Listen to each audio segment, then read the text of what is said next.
नमस्कार साथियों, स्वागत है आपके अपनी इस विद्याकुल टीचिंग सेंटर में।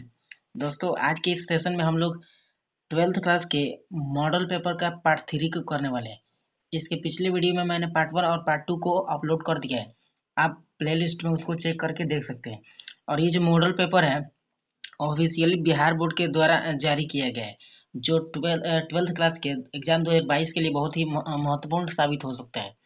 तो आज की जो सेशन है बहुत ही महत्वपूर्ण होने वाला है। और यह सेशन आप एंड तक देखिएगा और साथ ही साथ अपने दोस्तों के पास भी शेयर कर दीजिएगा।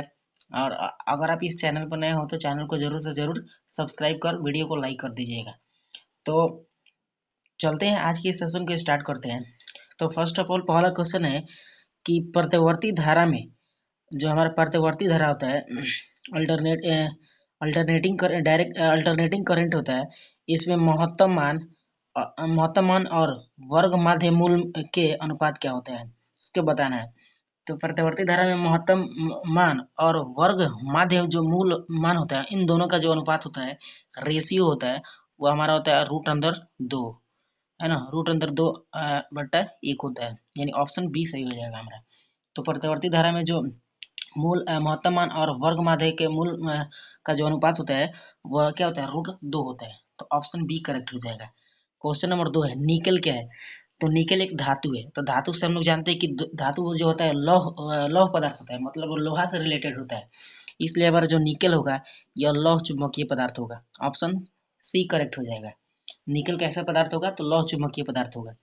क्वेश्चन नंबर 3 है कि किसी उत्तल लेंस का ऊपरी आधा भाग काला कर देने पर इसके द्वारा बनाया गया प्रतिबिंब हो जाता है। मतलब एक उत्तल लेंस है, उसके ऊपरी जो भाग है उसको आधा काला कर देने पर, काला कर देते हैं, तो उसका प्रतिबिंब कैसा बनता है, बताना है।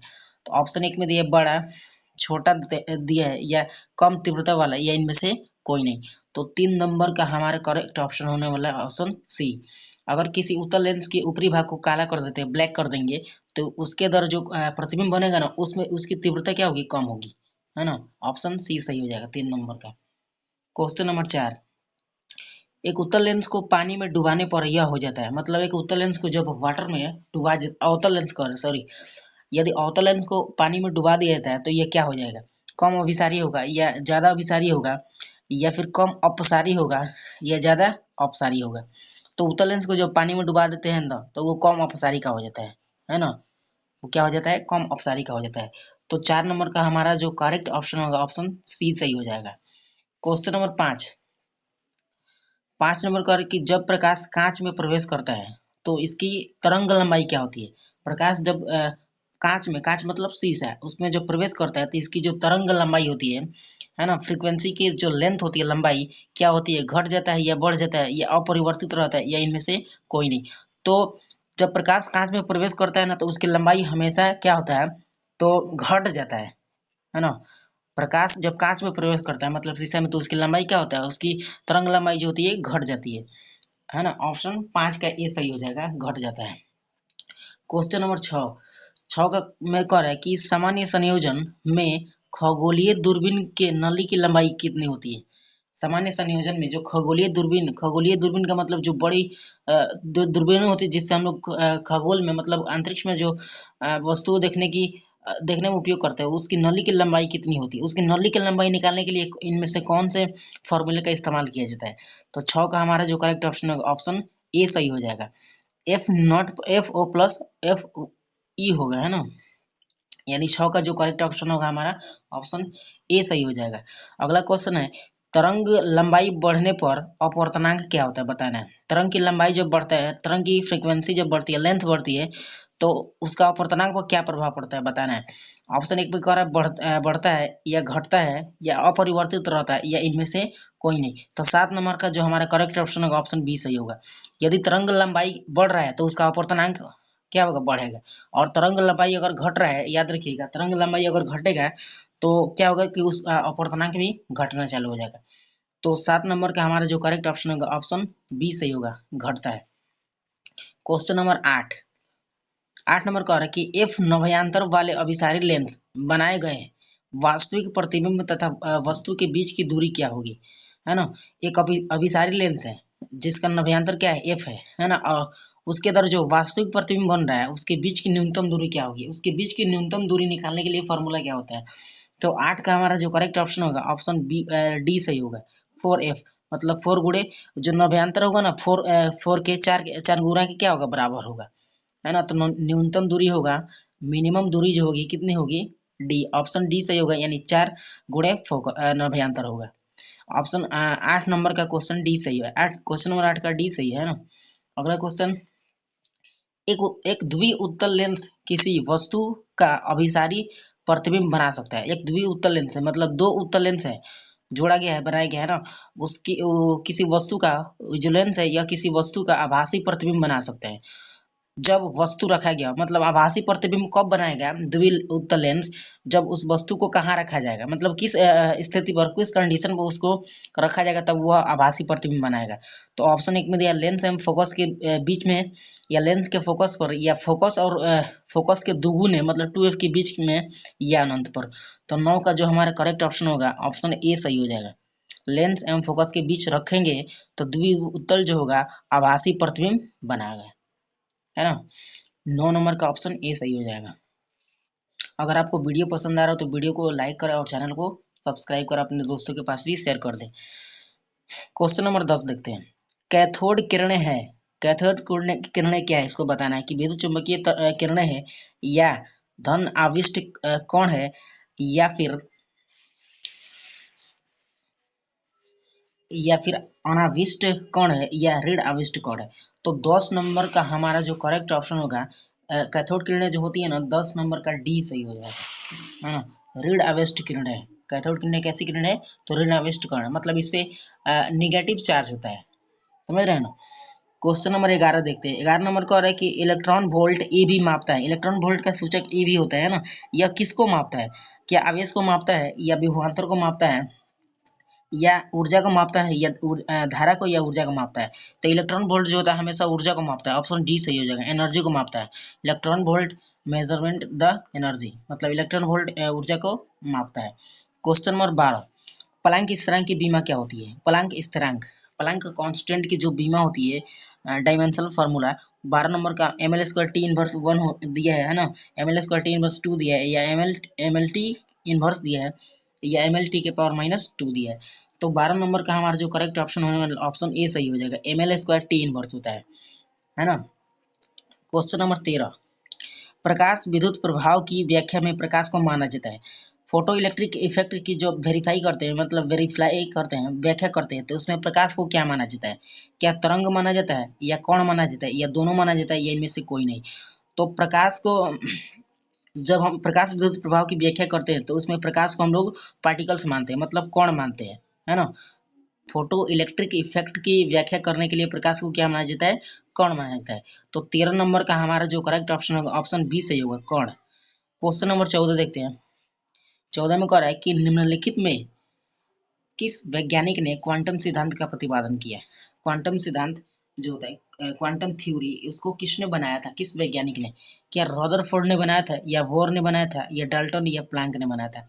तो प्लैंक क्वांटम सिद्धांत जो है ना, इसको बनाने वाले जो व्यक्ति थे उनका नाम है, 14 का हमारा ऑप्शन डी सही हो जाएगा, प्लैंक। क्वांटम सिद्धांत का प्रतिपादन किसने किया, तो प्लैंक ने किया था। और इन्हीं के नाम पे रखा गया प्लैंक इस तरह की, जिसकी बीमा क्या होती है, M L square T inverse 1 होती है। क्वेश्चन नंबर 15, 15 नंबर जो क्वेश्चन है इसके 2 स्लाइड में मैंने बता दिया है ना, इसका क्वेश्चन आंसर क्या होगा। तो यदि आप उस वीडियो को नहीं देखें तो जाकर देख सकते हैं, और यदि उस वीडियो को देखें तो इस क्वेश्चन के आंसर आप कमेंट में हमको बताइएगा कि क्या होगा 15 नंबर का, है ना। चलते 16 नंबर क्वेश्चन में। निम्नलिखित में कौन विद्युत चुम्बकीय तरंग वाले गुण का है ना, कौन सी इसमें किरणें जो है तरंग वाले गुण के मतलब वह तरंग के जैसा गुण उनका जो गुण है प्रॉपर्टीज है वह तरंग के जैसे व्यवहार करते हैं। अल्फा किरणें हैं, या बीटा किरणें हैं, या गामा किरणें हैं, या इनमें से कोई नहीं है। तो विद्युत चुम्बकीय तरंग गुण वाले जो किरणें होती है उनका नाम है, 16 नंबर का हमारा जो करेक्ट ऑप्शन होगा ऑप्शन सी सही हो जाएगा, गामा किरणें। गामा किरणें जो है यह विद्युत चुम्बकीय तरंग वाले गुण प्रदर्शित करती है। तो 16 नंबर का हमारा जो करेक्ट ऑप्शन होगा ऑप्शन डी सही, सॉरी सी सही हो जाएगा, ऑप्शन सी सही हो जाएगा। क्वेश्चन नंबर 17 देखते हैं। निम्नांकित में किसे महत्तम वेदन क्षमता है? महत्तम वेदन का मतलब भेदन क्षमता होगा, यहाँ भेदन क्षमता होगा, है ना। महत्तम का मतलब कि सबसे कम इनमें किस किरणें की क्षमता होती है, वेदन क्षमता। एक्स किरणें या कैथोड किरणें या अल्फा किरणें या गामा किरणें। तो 17 नंबर का हमारा जो करेक्ट ऑप्शन होगा ऑप्शन डी सही होगा। गामा किरणें की जो भेदन क्षमता होती है वह सबसे कम होती है। इन सभी किरणों की अपेक्षा गामा किरणों की भेदन क्षमता कम होती है। तो 17 नंबर का हमारा जो करेक्ट ऑप्शन होगा ऑप्शन डी सही हो जाएगा। क्वेश्चन नंबर अगला 18 में कह रहा है कि पी टाइप मतलब पॉजिटिव टाइप, यहाँ पी से पॉजिटिव आप याद रखेंगे। पी टाइप के अर्धचालक में मुख्य धारावाहक क्या होते हैं? तो पी मतलब पॉजिटिव, तो पॉजिटिव जो हमारे होते हैं इलेक्ट्रॉन नहीं होते, होल नहीं होते, फोटोन होल होते हैं या छिद्र होते हैं। फोटोन और प्रोटॉन जो होते हैं ये प्लस होते हैं, है ना। तो 18 नंबर का हमारा जो करेक्ट ऑप्शन होने वाला है ऑप्शन बी सही हो जाएगा। पी टाइप के अर्धचालक जो होते हैं ना वह होल या छिद्र कहलाते हैं, है ना। तो 18 नंबर का हमारा जो करेक्ट ऑप्शन होगा ऑप्शन बी सही हो जाएगा, होल या छिद्र। अब देखिए 19 नंबर क्वेश्चन कह रहा है कि और गेट के बुलियन के लिए बुलियन व्यंजक क्या होता है। दोस्तों यदि आप बुलियन व्यंजक के बारे में नहीं जानते होंगे तो इसको जरूर से जरूर पढ़ लीजिएगा, या आप कमेंट बॉक्स में हमें रिप्लाई कर सकते हैं कि हम इसके लिए एक प्रॉपर वीडियो बना देंगे। तो बुलियन व्यंजक जितने भी हैं उनके प्रकार के बारे में बता देंगे, है ना, और कैसे काम करता है उसके बारे में बता देंगे। फिलहाल हमको जानना है कि और गेट के लिए बुलियन व्यंजक क्या होता है। तो 19 नंबर में दिया ए प्लस बी बराबर सी, ए इंटू बी बराबर 0, ओ दिया है ना, ओ होगा, या सी ए जो होगा ए के बराबर होगा, या सी जो होगा ए और बी के गुणे के क्या होगा बराबर होगा। तो बता देना हमको 19 नंबर का जो हमारा करेक्ट ऑप्शन होने वाला ऑप्शन ए सही होगा।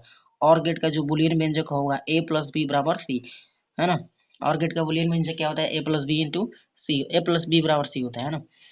12 नंबर क्वेश्चन है, सॉरी 20 नंबर क्वेश्चन है कि 12 का द्विआधारी तुल्यांक क्या होगा। इसको कहते हैं बाइनरी नंबर में, है ना। बाइनरी नंबर क्या होगा 12 का बाइनरी नंबर क्या होगा बताना है। ऑप्शन ए में दिया है इतना दिया है, बी में ये दिया है, सी में दिया है और डी में इतना दिया है। तो 20 नंबर का जो हमारा करेक्ट ऑप्शन होगा ऑप्शन सी हो जाएगा। 12 का बाइनरी नंबर द्विआधारी नंबर जो होता है एक 1100 दो, यहाँ देखिए दो लिखा गया ना, बाइनरी का द्वि का मतलब होता है दो। तो बाइनरी जो सिस्टम होता है ना केवल एक, सॉरी दिख नहीं रहा होगा, फिर से एक बार मैं पढ़ देता हूँ क्वेश्चन को 20 नंबर को। कह रहा है कि 12 का द्विआधारी तुल्यांक क्या होता है। तो ऑप्शन में ये सब दिया है ना। तो 12 का जो द्विआधारी तुल्यांक होगा वह होगा 1100, नीचे दो लिखा है, ऐसे दो लिखा रहेगा। क्योंकि द्विआधारी में ना दो ही अंक होते हैं, कौन कौन, तो 0 और 1, इसलिए यहाँ दो लिखा जाता है। आप देख सकते हैं ये सब बाइनरी नंबर ही है, लेकिन ये सब अलग अलग संख्या का क्या बाइनरी नंबर है। जिसमें ये जो सी दिख रहा है आपको ये 12 नंबर का क्या है बाइनरी नंबर। तो इसमें भी देख सकते हैं 1 और 0 ही मिलाकर बनाया गया है। तो 20 का हमारा करेक्ट ऑप्शन होगा ऑप्शन सी सही होगा। अगला क्वेश्चन है टीवी प्रसारण के लिए जिस आवृत्ति परास का उपयोग होता है वह है, मतलब टीवी में जो प्रसारण होता है उसमें जो आवृत्ति परास होता है उसका उपयोग कितना होता है, वह 30 से 300 हर्ट्ज होता है, या 30 से 300 किलो हर्ट्ज होता है, या 30 से 300 मेगा हर्ट्ज होता है, या 30 से 300 गीगा हर्ट्ज होता है। तो बताना है। तो 21 नंबर का हमारा जो करेक्ट ऑप्शन होगा ऑप्शन सी सही होगा। 30 से 300 मेगा हर्ट्ज होता है, MHz याद रखिएगा, ये सब नहीं होंगे। तो टीवी प्रसारण के लिए जो रेडियो की आवृत्ति होती है, मतलब टीवी प्रसारण के लिए जो आवृत्ति परास का उपयोग किया था वह हमारा 30 से 300 मेगा हर्ट्ज, है ना। क्वेश्चन नंबर चलते हैं क्वेश्चन नंबर किस पे 22 पे। 22 नंबर क्वेश्चन कह रहा है कि P आघूर्ण वाला एक विद्युत चुंबक ई वेक्टर तीव्रता वाले विद्युतीय क्षेत्र में रखा जाए तो उस पर लगने वाला बल टॉर्क क्या होगा।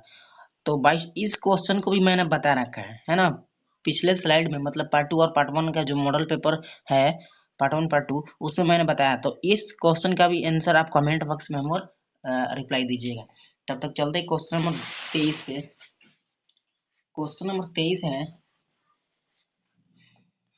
कि दिए गए चित्र में ए और बी के बीच तुल्यांक धारिता ज्ञात करना है। ए और बीच जो है ये वाला, इसके बीच जो धारिता दिया गया है इसका तुल्यांक मान ज्ञात करना है। तो 23 नंबर का जो हमारा करेक्ट ऑप्शन होगा, यहाँ देखिए ये समांतर क्रम में है, ये न श्रेणी क्रम में, ये समांतर क्रम में। तो हमारी जो तुल्य धारिता होगी वह कितनी होगी, 23 में ऑप्शन दिया है 6 माइक्रोफैराड, 18 माइक्रोफैराड और 9 माइक्रोफैराड या 1/9 माइक्रोफैराड। तो 23 नंबर का हमारा जो करेक्ट ऑप्शन होगा ऑप्शन सी सही होगा, 9 माइक्रोफैराड होगा, है ना। इस चित्र के द्वारा जो निकलेगा ये 9 माइक्रोफैराड निकलेगा। अगला क्वेश्चन है 24 नंबर की विद्युत परिपथ की शक्ति क्या होती है।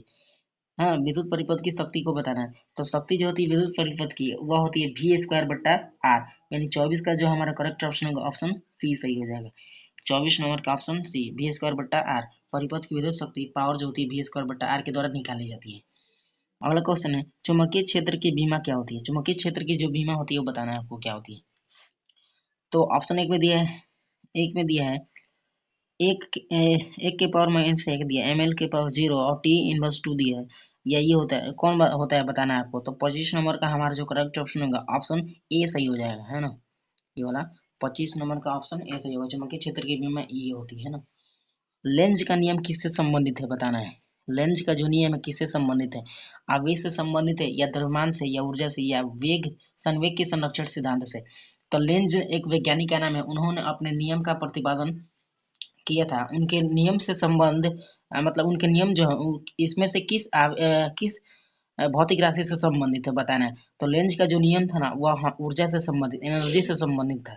लेंज का नियम किससे संबंधित था, एनर्जी से संबंधित, मतलब ऊर्जा से संबंधित था। क्वेश्चन नंबर अगला, एल आर परिपथ का शक्ति गुणांक क्या होता है। तो दोस्तों इस क्वेश्चन को भी मैंने पार्ट 1 मॉडल पेपर का जो पार्ट 1 बनाया था और पार्ट 2 उसमें बताया गया था कि एल आर परिपथ की जो विद्युत शक्ति होती है उसके लिए ऑप्शन बी सही होगा, R/√अंदर R² plus omega square plus L square होती है। एल आर जो परिपथ होगी उसकी जो शक्ति गुणांक पावर कांस्टेंट होगा, गुणांक होता है वह ही हमारा होता है। ऑप्शन बी सही होगा 27 का। क्वेश्चन नंबर 28 नंबर क्वेश्चन को है कि जब चुंबकीय क्षेत्र की तीव्रता को चौगुना बढ़ा दिया जाए, चुंबकीय क्षेत्र की तीव्रता मतलब उसको जो इंटेंसिटी होगी उसको चौगुना बढ़ा दिया जाता है, तो लटकती हुई चुंबकीय सुई का आवर्तकाल क्या होगा।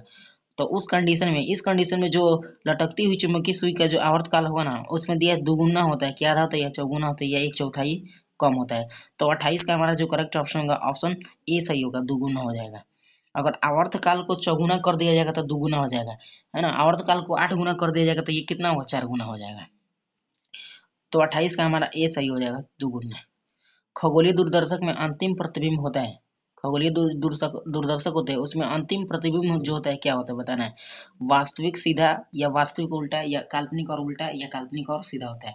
तो 29 नंबर का जो हमारा करेक्ट ऑप्शन होगा ऑप्शन सी सही हो जाएगा, काल्पनिक और सीधा। खगोलीय दूरदर्शक में अंतिम प्रतिबिंब जो बनती है वह काल्पनिक और सीधा होती है। क्वेश्चन नंबर 30, बीटा किरणें विक्षेपित होती है, किसके कारण बीटा किरणें विक्षेपित होती है ना। तो 30 में गुरुत्वाकर्षण क्षेत्र के कारण या केवल चुंबकीय क्षेत्र के कारण या केवल विद्युतीय क्षेत्र के कारण या चुंबकीय विद्युतीय दोनों क्षेत्र के कारण होता है। तो बीटा किरणें जब विक्षेपित होती है तो उसका मेन रीजन जो है वह ऑप्शन डी है, यानी चुंबकीय क्षेत्र और विद्युतीय क्षेत्र इन दोनों के कारण बीटा किरणें क्या होती है, रिफ्लेक्टिव होती है, विक्षेपित होती है। क्वेश्चन नंबर 30 और ये लास्ट क्वेश्चन है। नॉर गेट के लिए बूलियन व्यंजक क्या होता है। अभी मैंने आपको बताया कि और गेट के लिए बूलियन व्यंजक क्या होता है, तो A+B होता है ना, और बराबर क्या होता है, ये और गेट के लिए होता है बूलियन व्यंजक। अब आपको बता रहे हैं नॉर गेट के लिए, तो नॉर गेट का मतलब इसमें देखिए नॉट और नॉट और का बूलियन व्यंजक बता देना है। तो ऑप्शन में दिया है A × B = Y, A+B × Y और A × B = Y दिया है, या फिर A+B इसको बार लिखा है ना बराबर Y दिया है। तो 31 मतलब 30 नंबर का जो क्वेश्चन का आंसर होगा वो हमारा डी सही हो जाएगा, A+B ऊपर बार रहेगा और बराबर Y होगा। तो दोस्तों आज के लिए बस इतना ही। यदि आप इस चैनल पर नए हो तो चैनल को जरूर सब्सक्राइब कर दीजिएगा, इस तरह का आपको कंटेंट हमेशा मिलेगा, और अपने दोस्तों में भी शेयर कीजिएगा। मिलेंगे नेक्स्ट वीडियो के साथ, तब तक के लिए बाय।